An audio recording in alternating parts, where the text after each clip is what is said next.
عندنا يعني خصوص هالايام اكو تقاليد صايرة عندنا، مثلا عيد الميلاد. صحيح هو المسيح عليه السلام من انبياء الله، كرمه القرآن. القرآن ايضا حط لنا منهج، بسم الله الرحمن الرحيم، لا نفرق بين احد من رسله. نعم، ورسل الله تبارك وتعالى كلهم موضع تقديرنا واعتزازنا. لكن هل هو عيد هذا؟ احنا يعني عيد الميلاد عندما احنا نشترك بعيد الميلاد تشوف تلقى المسلمين يشربون خمر اكثر من المسيحيين. نبه لي شوي. يقول لك انا حضرت عيد الميلاد. ادري يعني انت رايح بعيد الميلاد شنو؟ يعني جاي تستجلي سيرة المسيح عليه السلام. المسيح كان له سيرة. انت لما جاي تعيد عيد ميلاد المسيح راح تستعيد سيرته، تستعيد اخلاقه. لانه مثلا يعني انا لما اقرأ بعض الشرائح من سير الانبياء ما في شك تقدم لي عظة وعبرة. المسيح عيسى عليه السلام مر يوم من الايام لقى له واحد ملقا بالصحراء، هذا لا يبصر ولا يسمع وجسمه كله كأنه قرحة واحدة، شاف شفتيه يتحركان، دنا إليه، أصغى إليه، سمعه يقول الحمد لله الذي عافاني عما ابتلى به غيري. قال له تعال انت شنو ضال منك سالم حتى ابتلى بك؟ عافاك شنو بيش؟ قال له والله عافاني بأن جعل في قلبي من الإيمان ما أشكره على جميع ما نزل بي، على جميع الأشياء اللي نزلت بي الله أعطاني قدرة وصبر وإيمان، وغيري حرم من هذا اللي انحرم من هذا نعم أنا أعتبره هذا محروم وأعتبره معاقب، بينما أنا معافى والحمد لله، لأن الله رزقني من الإيمان ما أشكر معه الله مع جميع ما نزل بي.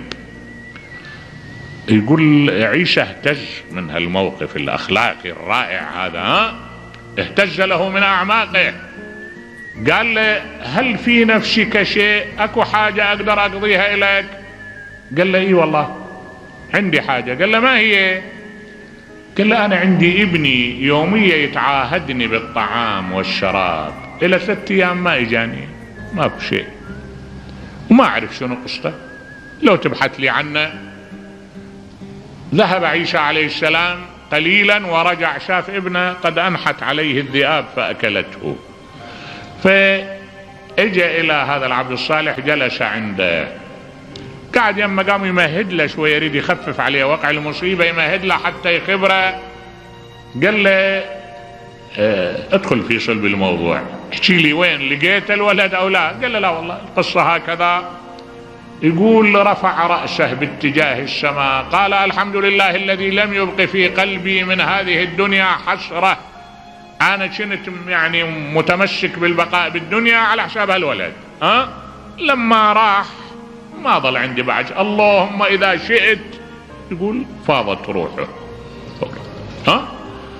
تأمل، انا جاي احتفل بعيسى عليه السلام مثلا، اقرأ لي قضية من هالاخلاقية من هالنوع، استجلي سيرة، اتعلم من عنده، اتعلم من اخلاقه.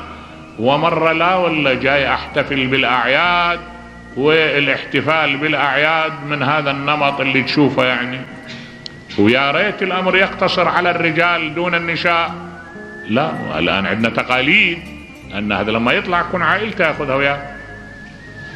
لا والغريب شوف الرقاعة يريد يربط لي ان الانسان ما يمكن ان يكون متقدم او ما يمكن ان يكون كائن حضاري الا يمارس هالاعمال.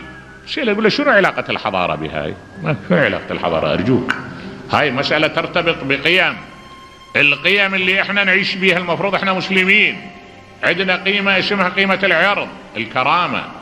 ارجوك انا لما اطلع لي زوجة شابة وازجها بها الاجواء الملوثة في مخاصرة الرجال او في التسيب او شنو علاقتها هاي ارجوك بالحضارة؟ وين احنا؟ ايش عندنا الان؟ الحضارة المحافظة على الذوق، الحضارة رعاية الآخرين، الحضارة المواطنة الصالحة، الحضارة السلوك المهذب. ما له علاقة الحضارة بالتشيب بالتخلع. أرجوك ايش عندنا من قسم الحضارة؟ لا القسم المادي ولا القسم المعنوي. لا عندنا من الحضارة القسم المادي اللي الآن احنا مضطرين بأن نستورد أقل شيء من الخارج. خلينا ننمي أنفسنا، ننمي ما عندنا حتى نعتبر أنفسنا كائن حضاري.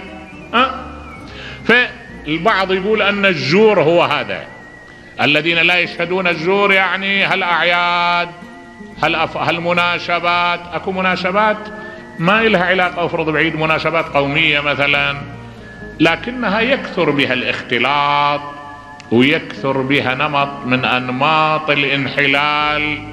يعني حتى خلي عنك، حتى لو نعطيها أحيانا نلبسها ثوب ديني بعض مرات، لبسها ثوب ديني، مركز من مراكز الاختلاط نعطيه غطاء ديني. لا، يعني المفروض المرأة إلها كرامتها، إلها مكانها، الرجل إلى كرامته. أكو حدود أدبية رسمها الشارع عنا. لما نجتمع في مؤسسات من هالنوع ينبغي أن تكون حدود التربية محفوظة كما رسمها الله. يا البعد من بارك ما حد يحتلي